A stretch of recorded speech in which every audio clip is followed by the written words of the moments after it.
Wabarakatuh.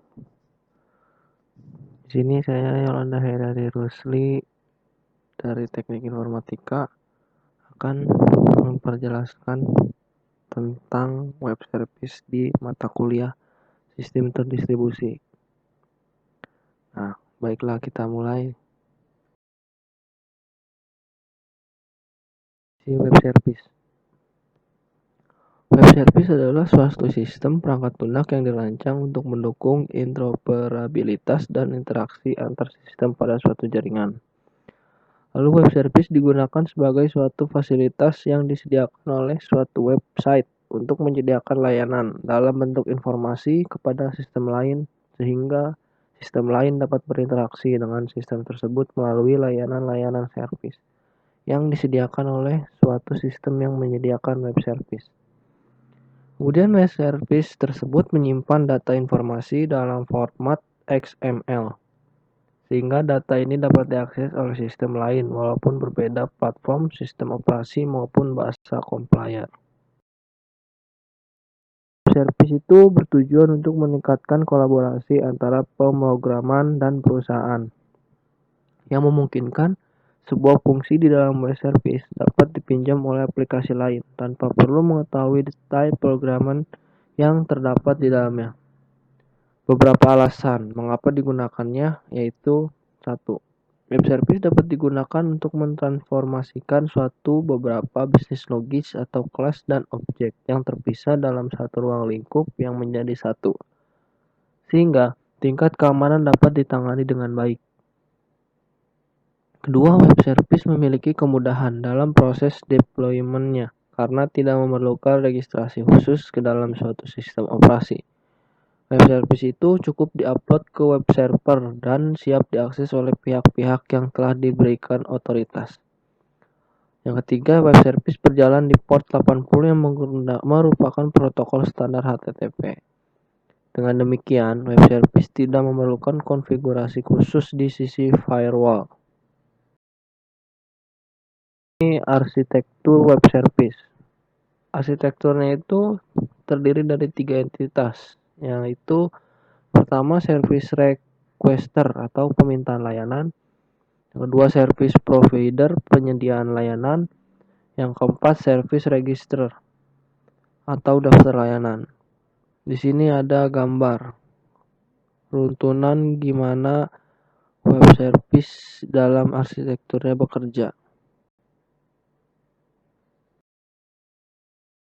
Arsitektur web service yaitu service provider yang berfungsi untuk menyediakan layanan service dan mengolah sebuah registry agar layanan tersebut dapat tersedia.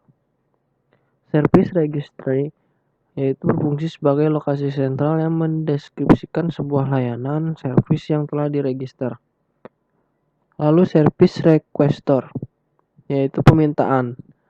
Nah, permintaan tersebut yaitu mencari dan menemukan layanan yang dibutuhkan serta menggunakan layanan tersebut.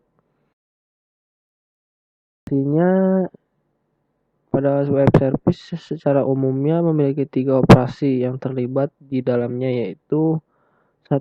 Publish atau unpublish, menertibkan menghapus layanan ke dalam atau registry. Yang kedua, find, service requester mencari dan menemukan layanan yang dibutuhkan. Yang ketiga, pin, service requester telah menemukan layanan yang dicarinya, kemudian melakukan binding ke service provider untuk melakukan interaksi dan mengakses layanan atau service yang disediakan oleh service provider. Komponen-komponen web service. Yang pertama itu biasanya ini ada service publication and discovery atau disingkat UDDI. Kedua, service description atau WSDL. Yang ketiga, XML yang biasa sering dipakai, base messaging atau disingkat SOAP. Yang keempat, Common Internet Protocol atau HTTP, TCP atau IP.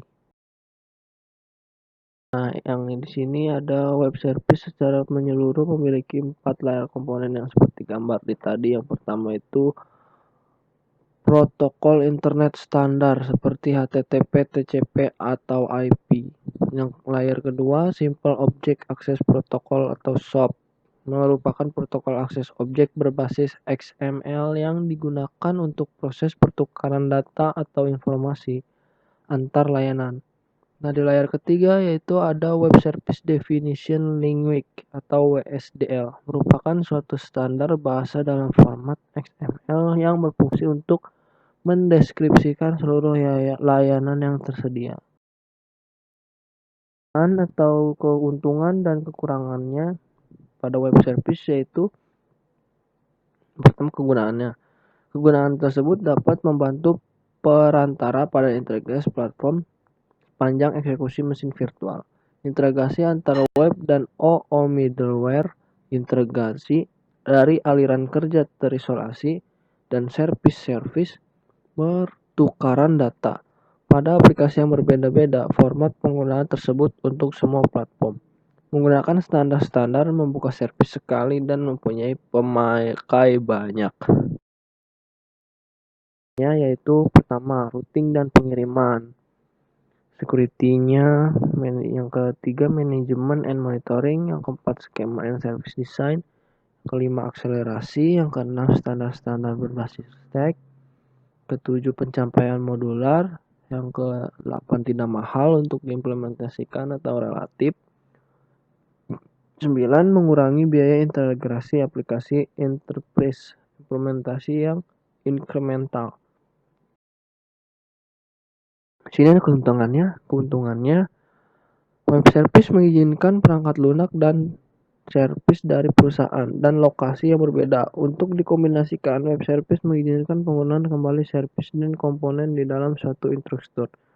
Web service dapat secara bebas digunakan atau disebut loosely coupled. Dengan demikian, memudahkan suatu pendekatan terdistribusi ke peintegrasian aplikasi. Kekurangannya itu web service. Karakteristik standar web service saat ini masih dalam tahap pengembangan awal dibandingkan dengan open standar komputer terdistribusi yang lebih matang seperti Corba.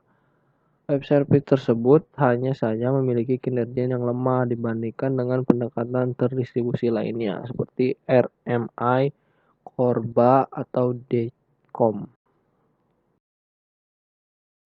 Membuat web service-nya yaitu membuat dua web A dan web B. Mencoba login ke web B melalui web A. Pada web A terdapat index.html yang kemudian login.html. Pada web B database service.php.